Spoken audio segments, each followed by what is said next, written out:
दोस्तों, welcome back to our channel. जैसा कि हमने पिछले एपिसोड में देखा था कि कैसे मास्टर जू को बहुत ही बुरी तरह से एक जगह पर कैद करके रखा गया था। असल में उन्हें कैद किसी और ने नहीं बल्कि शुइन ने रखा था और यहाँ पर लगातार शुइन उनके रूप को लेकर एंसेस्टर को बेवकूफ बनाने की कोशिश कर रहा था। तो अब आ गई इस नेक्स्ट एपिसोड की शुरुआत में हम उसी डार्क अबेस का सीन देखते हैं जहाँ पर मास्टर जू को जंजीरों से बांधा गया था और उनके बॉडीज में कई सारे इंजरीज आ चुकी थी। साथ ही हम वहाँ पर इनको भी देखते हैं जो कि मास्टर जू को देखते हुए कहने लगता है कि आखिरकार मैं अपने काम में सक्सेस हो ही गया। लेकिन इस पर मास्टर जू इंजर्ड होने के बावजूद भी कहने लगता है कि यांग यांग ने अपने मेमोरीज को रिकवर कर लिया और इसके अलावा इससे कोई फर्क नहीं पड़ता कि आखिरकार तुम क्या करने के बारे में सोच रहे हो, क्योंकि जुयांग के होते हुए तुम अपने काम में कभी कामयाब नहीं हो पाओगे। लेकिन इस पर शुइन कहने लगता है कि हाँ, तुम ये बात इसलिए कह रहे हो क्योंकि जुयांग के पास ऐसा पावर है जिससे कि वो हर किसी को क्रश यानी कि मार सकता है, और उससे भी ज्यादा ये बात भी है कि वो अपने पावर के जरिए फैद के आर पार देख सकता है, लोगों के नसीब को बदल सकता है। साथ ही साथ हम देखते हैं कि कैसे शुइन कई तरह जंजूरी का इस्तेमाल करते हुए मास्टर जू के बॉडी के अंदर उन्हें घुसा रहा था, जिससे कि मास्टर जू को बहुत ही बुरी तरह से इंजरीज आते जा रहे थे और वो बहुत ही बुरी तरह से इंजर्ड भी होते जा रहे थे। लेकिन इससे शुइन को कुछ फर्क नहीं पड़ रहा था, जिसके बाद शुइन दोबारा मास्टर जू को बताता है कि मुझे पता है कि वो अकेले हर एक कल्टीवेटर के साथ बहुत ही आसानी के साथ फाइट कर सकता है, लेकिन तब क्या होगा जब वो ऐसे पावर से टकराएगा जिसके बारे में उसे कुछ भी पता ना हो। मैं ये तक भी जानता हूँ कि वो पूरे इंटायर यूनिवर्स को भी एक ही झटके में डिस्ट्रॉय कर सकता है, लेकिन शायद तुम भूल चुके हो कि मैंने पूरे इंटायर यूनिवर्स को ही अपने हाथ में कब्जा कर लिया है। इतना कहने के बाद शुइन अपने हाथ में पूरे यूनिवर्स को निकालता है।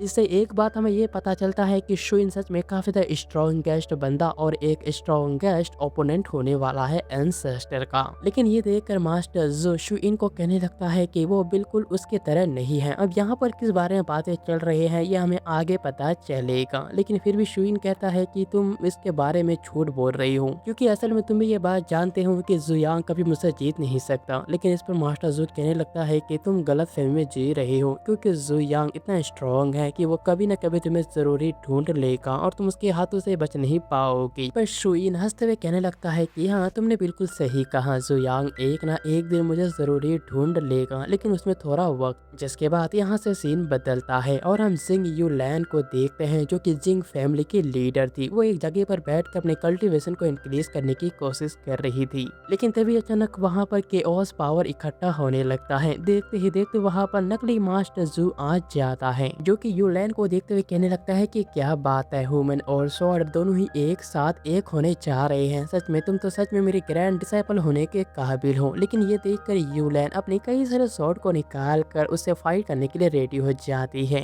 लेकिन नकली मास्टर जू बहुत ही आसानी के साथ उसके हर एक सॉर्ड को बहुत ही बुरी तरह से डिस्ट्रॉय कर देता है। ये देखकर यूलैन थोड़ी दूर हटकर उसे गौर से देखने लगती। तब वो कहती है कि ये तो बिल्कुल एंसेस्टर की ऑरा जैसा है। फिर वो कहने लगती है कि क्या आप सच में इमॉर्टल जू हैं? इस पर मास्टर जू भी इमॉर्टल की तरह एकदम हाँ में जवाब देता है। इस बात को जानने के बाद हालांकि ल्यूलैन को इस बात का पता नहीं था कि असल में ये एक नकली मास्टर जू है, लेकिन फिर भी वो उसे ग्रीट करके सम्मान देती है। फिर यूलैन नकली मास्टर जू को कहने लगता है कि मुझे माफ कर दीजिए, मैंने बिना जाने ही आपके ऊपर अटैक करने की कोशिश की। लेकिन इस पर नकली मास्टर जू उसे कुछ नहीं कहता। वो कहने लगता है कि मेरे डिसाइपल ने तुम्हें इंटायर यूनिवर्स माउंटेन एंड सिस तुम्हारे हाथों सौंप दिया है। इसका मतलब ये है कि तुम इसके संभालने के काबिल हो चुके हो। तो अब मुझे ये बताओ कि क्या तुम्हारा कल्टीवेशन इंक्रीज हुआ या फिर नहीं। नकली मास्टर जू के बातों को सुनने के बाद यूलैन अपने 7 स्वॉर्ड हार्ड स्वॉर्ड को निकालती है और नकली मास्टर जू को बताती है कि मैंने अपनी कल्टीवेशन को इंक्रीज करने के साथ साथ 7 मूव्स को भी सीख लिया। लेकिन जब final move hard sword move इस्तेमाल करने की बारी आता है तब मैं उसमें कुछ नहीं कर पाती। मैं चाहकर भी उस मूव को इस्तेमाल नहीं कर पा रही हूँ। हर बार मैं फाइनल मूव को इस्तेमाल करने चाहती हूँ लेकिन फेल हो जाती हूँ।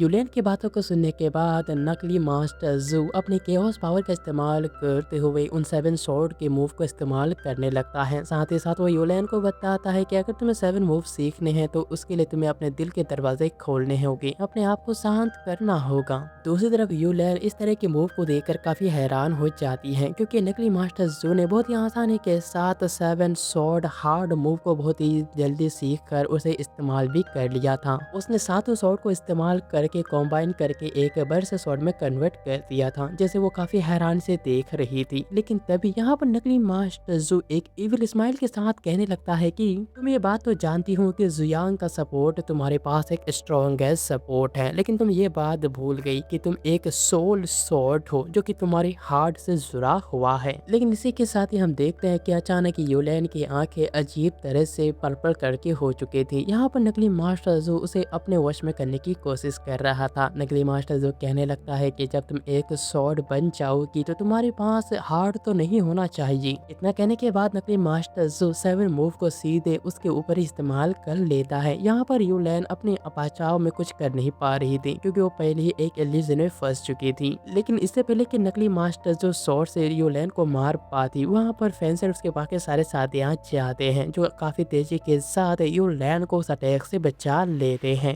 रैबिट गर्ल थोड़ी गुस्साते हुए कहने लगती है कि आखिर तुम्हारे साथ क्या हुआ, तुम्हें इसके अटैक से बचना चाहिए था। फेंसर बताती है कि केओस पावर इसके कॉन्शियसनेस के अंदर चला गया है, जिसकी वजह से ये अपने आप पर कंट्रोल नहीं कर पा रही। साथ ही फैंसी अपने हेयर पिन की मदद से उसे कॉन्शियसनेस से आजाद कराती है। लेकिन बहुत ही फैंसी को समझ में आ जाता है कि असल में नकली मास्टर जो यहाँ पर इसलिए आया है ताकि वो यूलैन की बॉडी को कंट्रोल कर सके और माउंटेन एंड सीज को टेक ओवर करके उसे अपने कंट्रोल में ले सके, जिसे कि जुयांग ने उसके हवाले किया था। कुछ ही देर में यूलैन को भी होश आ जाता है। वो ये देखकर हैरान हो जाते हैं कि केओस पावर बहुत ही आसानी के साथ उसके कॉन्शियसनेस को पूरी तरह से डिस्टर्ब कर सकता है। साथ ही वो सोचती है कि आखिरकार इस बंदे के पास इस तरह के पावर्स कैसे हो सकते हैं। लेकिन तभी हम लियान के डिसाइपल और एंसेस्टर के डिसाइपल को देखते हैं, यानी कि रैबिट गर्ल और लियान के डिसाइपल दोनों ने ही मिलकर नकली मास्टर जू के ऊपर अटैक करना स्टार्ट कर दिया था। हालांकि सबसे पहले उन दोनों ने ही उस नकली मास्टर जू के ऊपर अटैक किया था, लेकिन नकली मास्टर जू बहुत ही आसानी के साथ अपने केओस पावर का इस्तेमाल करता है, जिससे कि वो हर एक अटैक से अपने आप को बचा लेता है। जबकि वही दूसरी तरफ हम यूलैन को देखते हैं जो कि अपने आप को संभाल रही थी, लेकिन साथ ही साथ उस केओस स्वॉर्ड को कंट्रोल करने की कोशिश भी कर रही थी। तब यहाँ देखकर फैंसू से बताती है कि तुम उस स्वॉर्ड को नहीं छू सकती क्योंकि उसके अंदर केओस पावर भर दिया गया है और इसलिए अगर तुमने उसे टच किया तो ये तुम्हारे बॉडी के लिए अच्छा नहीं होगा। लेकिन जब फैंसी देखती है कि यूलैन तो उसके बातों को समझने की कोशिश नहीं कर रही, तब फैंसी उससे बताती है कि तुम एक सोल स्वॉर्ड हो और इसलिए तुम्हें इस तरह के काम नहीं करना चाहिए, नहीं तो वो तुम्हें पूरी तरह से अपने कंट्रोल में कर लेगा। जबकि वही दूसरी तरफ हम लियान के डिसाइपल और रैबिट गर्ल को देखते हैं। वो दोनों लगातार उस बंदे को चोट पहुंचाने की कोशिश कर रहे थे, लेकिन उनके अटैक्स उसके सामने बहुत ज्यादा बेकार साबित हो रही थी। वो चाह कर भी उससे चोट नहीं पहुंचा पा रहे थे। तब ये देखने के बाद फैंस भी उसके ऊपर अटैक करने की कोशिश करने लगती है। वो तीनों ही उस बंदे के ऊपर लगातार अटैक कर रहे थे, लेकिन नकली मास्टर जो जल्दी से उसके और स्वॉर्ड के पास जाकर उसे उठा लेता है। ये देखकर यूलैन थोड़ी सी हैरान हो जाती है। फिर नकली मास्टर जो उन तीनों को बताता है कि क्या जुयांग ने तुम्हें नहीं बताया कि तुम लोग मुझे चोट नहीं पहुंचा सकते, लेकिन वो तीनों ही उसके बातों को इग्नोर करके नकली मास्टर जो के ऊपर दोबारा अटैक कर देते हैं। लेकिन यहाँ पर इस बार नकली मास्टर जो उनके ऊपर काउंटर अटैक भी करने लगा था, यानी कि जहाँ पहले नकली मास्टर जो सिर्फ उनके अटैक से अपने आप को डिफेंड कर रहा था, इस बार वो उनके अटैक के ऊपर काउंटर अटैक करके उनके ऊपर जवाब भी दे रहा था। और इसी की वजह से उन तीनों के बीच यानी कि चारों के बीच बहुत ही शानदार लेवल का कॉम्बैट फाइट स्टार्ट हो जाता है, जहाँ पर यूलैन बस चुपचाप उनको फाइट करते हुए देख रही थी। लेकिन तभी फाइट के दौरान फैंसी नकली मास्टर जू से पूछती है कि तुमने जानबूझकर नकली मास्टर जू का पहचान ली और साथ ही साथ हमारे एंसेस्टर के करीब आने की कोशिश की, तो आखिरकार तुम्हारा गोल क्या है। इस पर नकली मास्टर जू कहने लगता है कि तुम मुझे गलत कैसे कह सकती हो, मैं सच में एक मास्टर जू ही हूँ, लेकिन तुम लोग मुझे गलत साबित करने के ऊपर परे हुए हो। तब फैंसी कहने लगती है कि अगर तुम सच में मास्टर जू हो तो वो अपने डिसाइपल्स को कभी मरने के लिए नहीं छोड़ती और ये काम तुमने किया है। और इतना कहने के बाद वो तीनों दो बार लगातार नकली मास्टर जू के ऊपर अटैक पे अटैक कर रही थी, लेकिन हर बार उनके अटैक बहुत ही बेकार साबित होते ही जा रहे होते हैं। ये देखकर यूलैन काफी परेशान हो जाती है क्योंकि ये बात वो समझ चुकी थी अगर इसी तरह से ये तीनों ही फाइट करते रहे तो बहुत जल्द उनके पावर्स खत्म होने लगेंगे और वो लोग इसे चोट भी नहीं पहुंचा सकते, जिसकी वजह से अब यूलैन काफी परेशान हो जाती है। वो लगातार उन्हें फाइट करते हुए देख रही थी। तभी अचानक से अपने बॉडी के अंदर अजीब तरह के पावर्स महसूस होते हैं। उसे वहाँ पल याद आता है जब एंसेस्टर ने उसे दोबारा रिबर्न किया था और एंसेस्टर एंसेस्टर ने उसे बताया था कि वो आज से सोल ऑफ अ सॉर्ड है अपने मेडरेंस के। इस बात का एहसास होते ही उसके अंदर एक अजीब तरह के पावर्स आ जाते हैं, यानी कि एक तरह से ये लड़की जिसका नाम यूलैन था वो एक सॉर्ड और एक इंसान थी। वो दोनों ही एक साथ कॉम्बाइन हो चुके थे और बन चुके थे सोल ऑफ सॉर्ड। इस बात का एहसास होने के बाद उसके पावर्स इंक्रीज हो जाते हैं और वो डायरेक्टली नकली मास्टर जू के ऊपर एक एनर्जी ब्लेड से अटैक करती है, जिसकी वजह से वो तीनों भी ये देख कर काफी हैरान थे। लेकिन साथ ही साथ अब यूलैन अब पूरी तरह से एक्टिवेट हो चुकी थी। वो अपने सोल सॉर्ड का इस्तेमाल करके लगातार कई सारे एनर्जी ब्लेड से नकली मास्टर जू के ऊपर अटैक कर रही थी। इसकी वजह से नकली मास्टर जू के उस पावर का इस्तेमाल करके हर बार उसके अटैक से बचने की कोशिश कर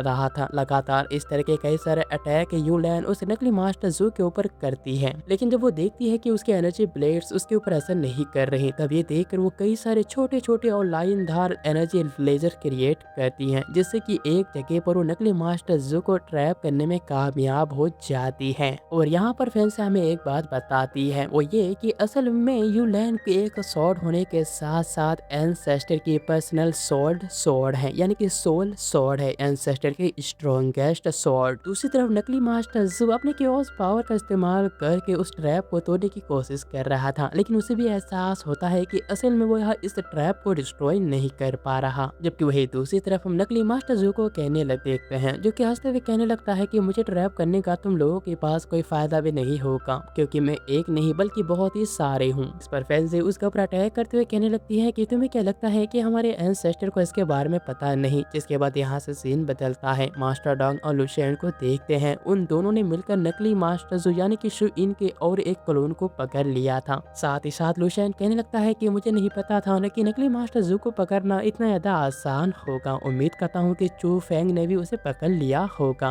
जिसके बाद यहाँ से सीन बदलता है और हम चू फेंग को देखते हैं, जिसने कि शू इन के और एक वीक क्लोन को पकड़ लिया था, जो कि असल में एक मास्टर पेंटिंग के पास जाकर किसी तरह के पेंटिंग को लेने की कोशिश कर रहा था। फिर यहाँ से सीन बदलता है और हम एंसेस्टर को देखते हैं, जो कि अपने टियान सेट में आराम कर रहे थे। लेकिन साथ ही हम देखते हैं कि वहाँ पर शू इन के साथ साथ उसके दो और क्लोन बाएं और दाएं तरफ पड़े हुए थे। ये देखकर ड्रैगन किंग थोड़ा हैरान होकर कहता है कि बॉस, आखिरकार इनमें से असली शू इन कौन है। तब इस पर चू फेंग कहने लगते हैं कि इनमें से कोई भी असली नहीं है, क्योंकि ये सारे ही काफी ज्यादा कमजोर निकले थे। तब इस पर अपने चाय को पीने के बाद उन सभी को बताता है कि ये अपने केओस पावर के जरिए हर एक वर्ल्ड के एनिमल्स और किसी भी चीज को मैनिपुलेट कर सकता है, लेकिन इसके पास किसी भी तरह का सोल नहीं होता। लेकिन इस बात को सुनने के बाद नकली शू इन का क्लोन थोड़ा गुस्सा तभी कहने लगता है कि भले ही मेरे पास सोल नहीं है, लेकिन ये काफी है। इतना कहने के बाद वो अपने आप को ही डिस्ट्रॉय कर देता है, जिससे कि वो एंसेस्टर को नुकसान पहुंचा सके। लेकिन यहाँ पर एंसेस्टर अपने चारों तरफ पहले ही बैरियर बना चुके थे। साथ ही साथ उसके बाकी सारे डिसाइपल्स भी चारों तरफ बैरियर बनाकर उसके केओस पावर से अपने आप को डिफेंड करते हैं, अपने आप को बचाते हैं। फिर एंसेस्टर आसपास बिखरे हुए केओस पावर को अपने हाथ में इकट्ठा करके उसे ध्यान से देखने लगते हैं। तभी देखते हैं कि कैसे शू इन का एक और क्लोन वहां पर आ जाता है, जो कि एंसेस्टर से कहने लगता है कि तुम ये बात जानते हो कि तुम मुझे डिस्ट्रॉय नहीं कर सकते और ना ही तुम मुझे मार सकते हो। यहाँ पर एंसेस्टर को उसके बाद एक काफी ज्यादा इंटरेस्टिंग लगने लगे थे। फिर वो बंदा कहने लगता है कि बेहतर होगा कि तुम मुझे अपने मास्टर के रूप में एक्सेप्ट कर लो। लेकिन एंसेस्टर उसकी बात को इग्नोर करके उसके ओस पावर को एक ही झटके में ही डिस्ट्रॉय कर देता है। यहाँ पर एंसेस्टर ने जैसे उसके ओस पावर को डिस्ट्रॉय किया था, वैसे वैसे शू इन के क्लोन जो कि हर एक यूनिवर्स या फिर हर एक जगह पर थे, धीरे धीरे करके उसका हर एक क्लोन एक ही झटके में ही डिस्ट्रॉय होने लगता है। इस तरह से एंसेस्टर ने शू इन के कई सारे क्लोन्स को बहुत ही आसानी के साथ डिस्ट्रॉय कर दिया था, जिसकी वजह से इसका असर असली शू इन को भी एहसास हो जाता है, जिसके वजह से वो थोड़ा गुस्सा होकर सोचने लगता है कि आखिरकार जुयांग है कौन। फिर वो मास्टर जू से कहने लगता है कि आखिरकार ऐसा कैसे हो सकता है, क्योंकि केओस पावर हेविली लॉ का हिस्सा है, तो आखिरकार कोई बंदा हेविली लॉ से कैसे नहीं डर सकता। तब इस पर मास्टर जू हंसते हुए उसे बताता है कि तुम्हें ये बात नहीं पता कि असल में जुयांग हेविली लॉ से कभी डरता ही नहीं। इस बात को सुनने के बाद शू इन को काफी गुस्सा आ जाता है और वो मास्टर जू के गले को पकड़ते हुए कहने लगता है कि आखिरकार वो कौन है और तुमने उसे कहाँ से ढूंढा और उसके पेरेंट्स कौन है। लेकिन यहाँ पर मास्टर जू उसे कुछ भी नहीं बताते। तभी देखकर शू इन थोड़ा गुस्सा हुए कहने लगता है कि कोई बात नहीं, अगर तुम मुझे इसके बारे में नहीं बताना चाहते। लेकिन इस पर मास्टर जू कहने लगता है कि क्या तुम सच में मेरे डिसाइपल को भी अपना बनाना चाहते हो। तब शू इन कहता है कि मुझे इसका कोई भी शौक नहीं, और अगर तुम मुझे इसके बारे में नहीं बताना चाहते तो मेरे पास और भी कई सारे रास्ते हैं। और दोस्तों, इसी के साथ ये शानदार एपिसोड भी यहीं पर एंड होता है। अगर एक्सप्लेनेशन अच्छा लगा तो चैनल को सब्सक्राइब करके कमेंट करना मत भूलिएगा। Thank you for watching.